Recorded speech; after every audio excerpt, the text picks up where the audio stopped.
Assalamualaikum warahmatullahi wabarakatuh. Selamat pagi anak-anak. Bagaimana kabar kalian hari ini? Semoga kalian selalu dalam keadaan sehat dan tetap semangat belajar ya. Kali ini kita melanjutkan materi kita pada subtema 2 pembelajaran ke-1. Mari kita semangat belajar. Anak, pada subtema 2 ini kita akan membahas tentang usaha di sekitarku. Usaha apa saja yang ada di sekitarmu? Bagaimana usaha tersebut bermanfaat untuk dirimu dan orang lain di sekitarmu? Mari kita amati gambar-gambar berikut. Nah, ini gambar yang pertama adalah usaha fotokopi. Yang kedua itu pangkas rambut. Yang ketiga adalah bengkel. Anak-anak, adakah pertanyaan dari gambar-gambar tersebut? Jika ada, kalian pertanyakan pada grup daring kalian dengan guru kalian masing-masing ya. Anak-anak, setiap usaha-usaha yang kita amati tadi seperti usaha fotokopi, pangkas rambut, dan bengkel itu pasti memiliki hambatan-hambatan. Nah, hambatannya tersebut berbeda-beda serta penghasilannya pun berbeda-beda. Nah, anak-anak, usaha-usaha yang sering ada di sekitar kita itu apa saja ya? Nah, sekarang sebutkan usaha-usaha lain yang kamu temukan di lingkungan rumahmu. Nah, biasanya di lingkungan rumah kita itu ada warung penjual sayur, warung makan, warung kopi, toko alat tulis, butik, konter, pulsa, dan salon. Apa manfaat yang kamu peroleh dari usaha-usaha tersebut? Yaitu kita bisa mendapatkan hampir semua kebutuhan yang kita inginkan dan lebih dekat, tidak perlu jauh-jauh mencari toko lain. Kemudian, anak-anak, sumber daya dan peralatan apa saja yang digunakan dalam usaha-usaha di atas tadi yang kita bahas tadi ya, usaha fotokopi, pangkas rambut, dan bengkel tadi pada gambar. Nah, kita bahas satu persatu ya. Mesin fotokopi menjadi alat produksi utama. Nah, ini usaha fotokopi. Kertasnya itu berfungsi sebagai bahan produksi dan sumber daya manusia menjadi operator mesin fotokopi. Nah, sekarang untuk usaha potong rambut. Nah, usaha potong rambut itu yang pertama adalah mesin cukur dan gunting merupakan alat untuk memotong rambut. Yang kedua, kursi menjadi tempat pelanggan untuk duduk selagi dicukur. Yang ketiga, sumber daya manusia menjadi operator dari alat cukur. Sekarang usaha bengkel. Nah, alat-alat dan bahannya, sumber dayanya apa saja? Yang pertama adalah perkakas dan spare part sebagai alat dan bahan usaha. Yang kedua, yaitu sumber daya manusia yang menggunakan seluruh perkakas untuk memasang spare part. Selanjutnya, apakah seluruh sumber daya dan peralatan yang digunakan hanya berasal dari dalam negeri? Jelaskan. Tidak. Nah, karena kebanyakan mesin fotokopi, mesin cukur, dan perkakas merupakan barang buatan luar negeri. Apakah ada peralatan yang didatangkan dari negara lain? Jelaskan. Ada, yaitu mesin fotokopi, mesin cukur, dan perkakas yang kebanyakan berasal dari negara lain. Dalam menjalankan roda perekonomian suatu negara tidak dapat berdiri sendiri, namun diperlukan kerjasama dengan negara lain. Salah satu contohnya adalah negara ASEAN atau kerjasama di antara negara-negara ASEAN.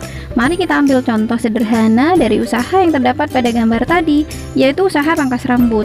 Untuk menjalankan usaha tersebut, sumber daya yang digunakan biasa berasal dari dalam negeri, misalnya sumber daya manusia, kursi, dan meja. Namun ada juga sumber daya yang berasal dari luar negeri, misalnya mesin cukur dan peralatan lainnya. Begitu pula dengan usaha fotokopi dan bengkel. Sebagian sumber daya ada yang berasal dari dalam negeri dan ada pula yang didatangkan dari luar negeri, seperti mesin fotokopi dan suku cadang untuk kendaraan bermotor. Nah, kegiatan mendatangkan atau memasukkan barang dagangan atau komoditas dari luar negeri itu disebut mengimpor. Yaitu mengimpor atau disebut dengan impor, yaitu membeli barang-barang atau barang-barang produk-produk dari luar negeri yang masuk ke dalam negeri. Kegiatan mengirim barang dagangan atau komoditas ke luar negeri disebut dengan mengekspor. Nah, ekspor adalah kegiatan menjual barang-barang dalam negeri atau produk-produk kita yang dijual dikirim ke negara lain, itu disebut dengan ekspor. Nah, membahas tentang ekspor dan impor. Mari kita baca teks berikut. Kerajinan batik dan gerabah Kasongan adalah dua contoh wirausaha yang telah mengekspor produk ke luar negeri, khususnya ke negara-negara ASEAN. Ekspor batik terus meningkat. Kementerian Perindustrian menargetkan ekspor produk batik hingga 2019 mencapai 1,5 miliar atau sekitar 22,07 triliun rupiah. Berdasarkan data Kementerian Perdagangan, ekspor produk batik cenderung meningkat setiap tahun. Pada periode Januari sampai April 2015, nilai ekspor mencapai 81,8 juta US dollar, sekitar 1,2 triliun rupiah. Ekspor pada 2014 mencapai 340 juta US dollar, sekitar 5 triliun rupiah. Jumlah itu meningkat 17% jika dibandingkan dengan ekspor 2013. Batik Indonesia sudah diekspor ke berbagai negara ASEAN seperti Malaysia dan Singapura. Selain itu juga negara Amerika, Eropa, dan Australia. Nah, tadi adalah batik atau produk Indonesia yang diekspor ke luar negeri. Sekarang selanjutnya, Kasongan Bantul ekspor gerabah miliaran rupiah per bulan. Kalangan pengrajin di sentra kerajinan gerabah dan keramik Desa Kasongan, Kabupaten Bantul, Daerah Istimewa Yogyakarta, mampu mengekspor berbagai macam kerajinan. Ekspor tersebut mencapai 80 kontainer per bulan atau setara dengan sekitar 6 miliar rupiah. Berbagai kerajinan gerabah yang diekspor itu meliputi guci yang dibalut dengan kerang dan kaca, patung hiasan luar ruangan dengan berbagai model dan motif kembangannya. Sentra kerajinan Kasongan memiliki ratusan pengrajin yang tersebar di 5 pedusunan dengan sekitar 200 perajin kualitas ekspor, termasuk 5 perajin skala besar. Pada periode 2008 sampai 2010, ekspor kerajinan memang cenderung turun, terutama ke Amerika dan Eropa. Namun, mulai 2011 dan setelahnya, ekspor mulai meningkat, bahkan mulai merambah ke Australia dan sebagian Asia. Nah, Nana, apakah kamu mengetahui komoditas lain yang diekspor dari Indonesia ke berbagai negara di lingkup ASEAN? Nah, selain tadi yang kita bahas batik, nah ternyata Indonesia juga mengekspor barang-barang atau produk lain, yaitu seperti kelapa sawit, tembakau, kopi, karet, teh, kakao, dan tebu. Kemudian perangkat elektronik, tekstil, kulit, dan produk olahannya, serta batu bara. Apakah kamu juga mengetahui komoditas yang diimpor dari berbagai negara di lingkup ASEAN ke Indonesia? Nah, ini Indonesia juga mengimpor pertama minyak dan gas, perangkat elektronik, garam dan gula, bawang putih, obat-obatan maupun peralatan kedokteran.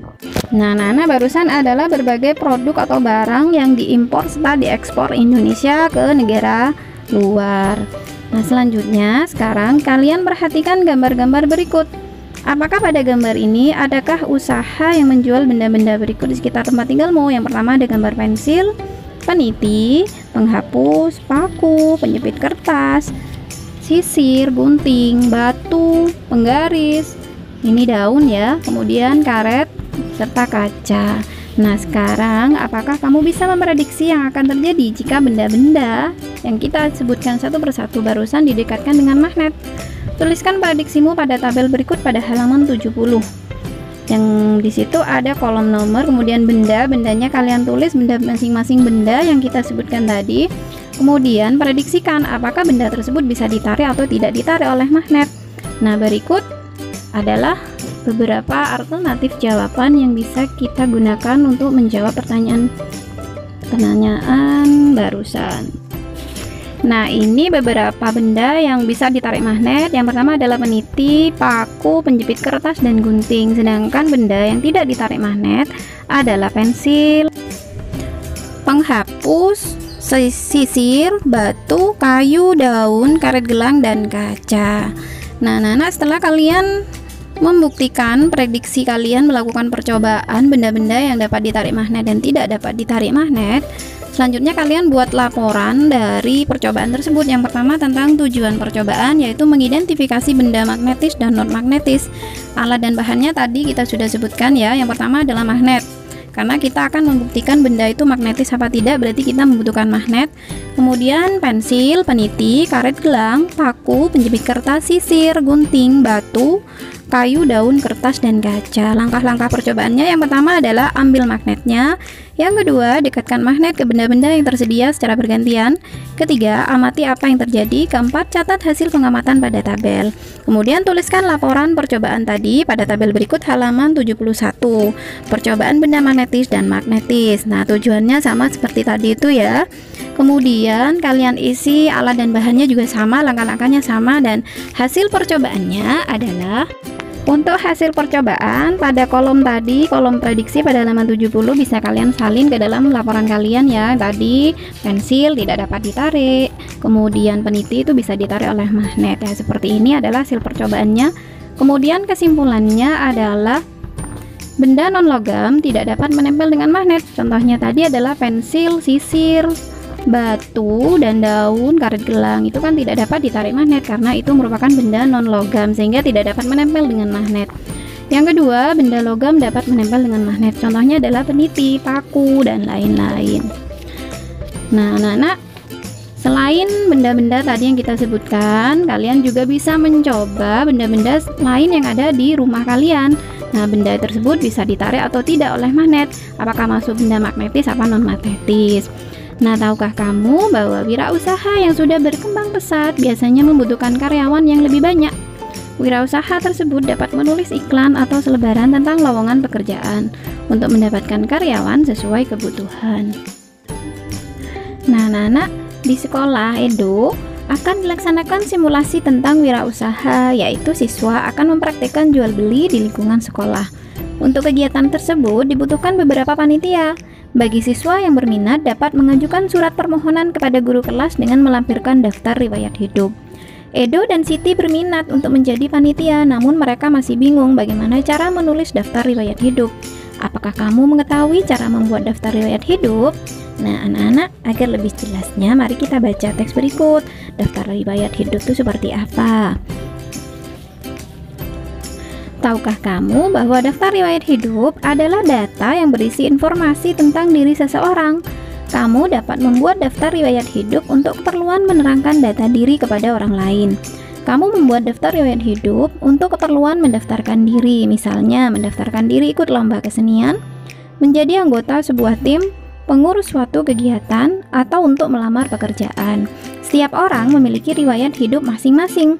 Riwayat hidupmu pasti berbeda dengan riwayat adikmu, kakakmu, bahkan orang tuamu. Kamu juga dapat menulis daftar riwayat hidup dalam bentuk singkat maupun dalam bentuk narasi atau cerita. Nah, untuk membuat daftar riwayat hidup diperlukan data diri, pengalaman, keterampilan, prestasi yang pernah diraih, serta informasi penting lainnya yang perlu diketahui orang lain. Nah, tulislah sebanyak mungkin informasi penting tentang dirimu dalam bentuk peta pikiran sebagai bahan untuk membuat daftar riwayat hidupmu pada pertemuan berikutnya. Anak-anak, jadi kali ini kalian itu membuat peta pikiran tentang informasi penting yang ada pada diri kalian masing-masing, seperti nama, tanggal lahir, alamat, kemudian sekolah kalian, prestasi yang pernah kalian dapat, hobi kalian, dan juga tanda tangan, alamatnya jangan lupa ya. Nama orang tua juga harus disertakan. Nah, peta pikiran yang kalian buat tentang informasi penting dalam diri kalian masing-masing tersebut yang akan dipakai nanti pada saat membuat daftar riwayat hidup pada pertemuan berikutnya, anak-anak. Nah, sampai di sini dulu pembelajaran hari ini. Semoga ilmu yang kita pelajari hari ini bermanfaat.